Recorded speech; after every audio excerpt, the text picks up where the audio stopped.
Además de todo esto, fíjese usted, el Consejo Ciudadano detectó una red que reúne y comparte fotografías de usuarios del metro, pues sí, así como lo oye. Y es que, en este tipo de fotos ahí se pueden retratar los horarios, el abordaje y datos que podrían ser aprovechados por delincuentes para cometer secuestros. En la página de Facebook Es Mi Crush Metro CDMX se comparten fotos de usuarios, así como horarios de recorrido, hora y estación donde subieron o bajaron.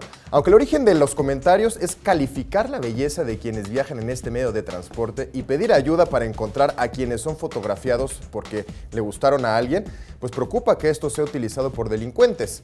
Las imágenes y datos son principalmente de usuarios que ocupan las estaciones Mixcoac, Chabacano, Coyoacán, Polanco y también Barranca del Muerto. Los administradores del muro negaron que su sitio esté vinculado con secuestradores e impusieron reglas para compartir imágenes en ese lugar. Además, el Consejo Ciudadano informó que el año pasado se denunciaron 6 casos de secuestro probablemente relacionados con esta identificación. Aquí, un testimonio sobre el tema. De hecho, sí, yo lo vi una vez en el metro Cuatro Caminos. Va una chica, va enfrente de mí, pero como yo estaba con los audífonos, me percato que llega un chavo, la abraza y dije, bueno, de ser su pareja, pero veo la cara de terror de la chica y yo, esto no es normal.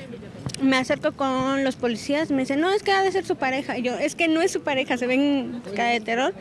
Y en eso se acerca otra chica y empieza a gritar que la quieren secuestrar, y entonces ya salieron los vendedores que están ahí en el metro, pues ya la fueron a defender y pues esta persona se echó a correr.